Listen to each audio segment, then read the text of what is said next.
As we talk about a healthy body size, the first thing we need to talk about is what's called a set point weight. Every one of us have a set point weight.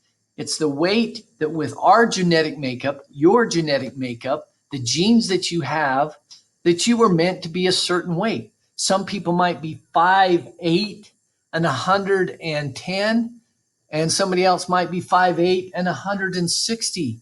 Both can be very healthy and both can be very attractive, as long as we're not worrying what the media says. But again, we're talking about what is healthy for us and can be maintained throughout our life. And when we talk about that, it's important that we all understand that even kids within the same family have a different genetic makeup. I have 5 sisters, as I think I've mentioned. Every one of them have a different body type than the other.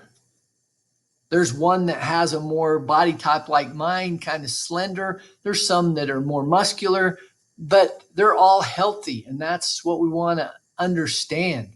Not have other people dictate what we should look like.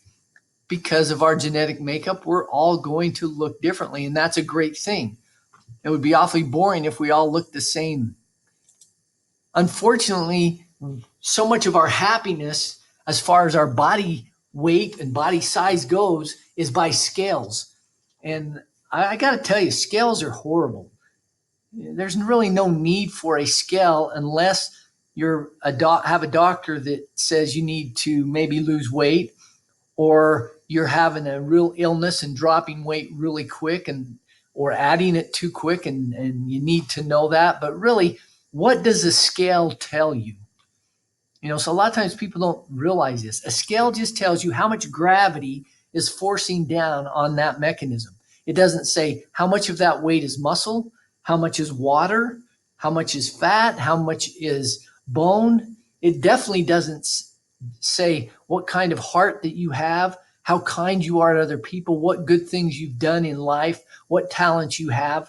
But yet so many people determine whether they're going to be in a good mood, feel good about themselves, whatever, by what that number says. And one of the first things I want you to start getting in your mind is to don't get on scales, and don't let scales determine your happiness.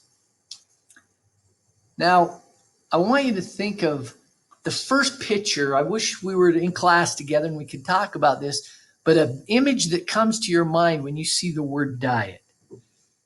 What image comes to your mind when you see that word diet?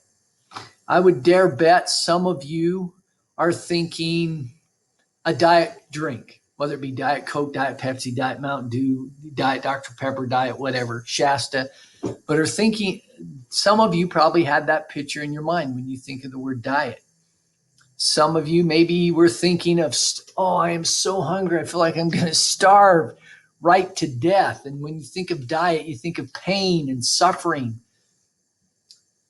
Maybe some of you even thought like I do. This is what kind of a picture that depicts what I picture. That's pretty healthy stuff, but that's not going to fill me up. That's going to fill up my big toe. And so sometimes when I think of the word diet, one of the first pictures comes to me is, yeah, I'm eating, but hardly enough to fill me up. Now, what's interesting is the first and main definition of diet has nothing to do with pain and suffering and Diet Cokes. The definition of diet is the food and drink that a person usually eats. That's your diet. If you're having, you're following the food guide pyramid most of the time, that's your diet. If you have a lot of carbs and not much protein, that's your diet. If you have a lot of soda pop, that's your diet. And that's the definition of diet.